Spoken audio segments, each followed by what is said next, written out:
slowly but surely, as we play the long game, break things down and the inconsistencies in white evangelicals on the issues of race, and slowly but surely, as we play the long game, break things down and build things up.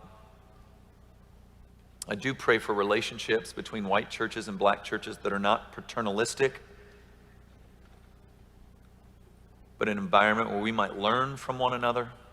This is Wretched Radio with Todd Friel. The theology of Martin Luther King Jr. This is Wretched Radio at the MLK 50 conference held in Memphis, courtesy of the Southern Baptist Ethics and Religious Committee. Organization thing headed up by Russell Moore, also from the Gospel Coalition.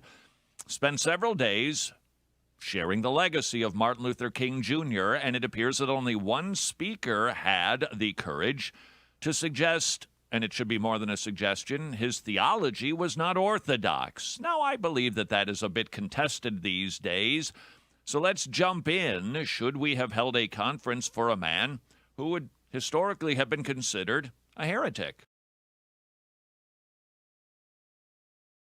To do with Black Lives Matter. I think that's interesting that I'm being asked that, but here are just some thoughts.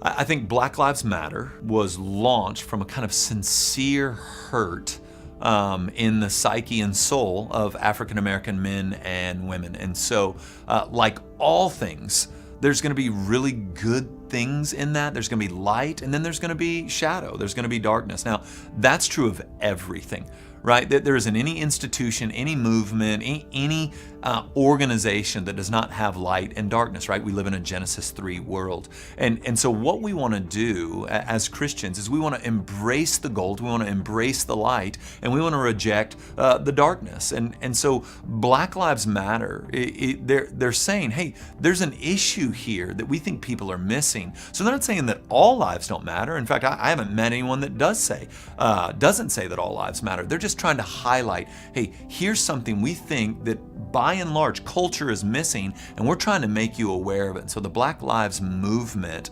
now there's some radicals in there that I don't think speak for the entire movement. So I'm talking about the light in the movement of saying, hey, this is an issue that culture needs to take a deep look at and consider. And so I would urge you as Christians to look for the light while you reject the darkness. And so again, I think it was birthed out of a legitimate response of hurt.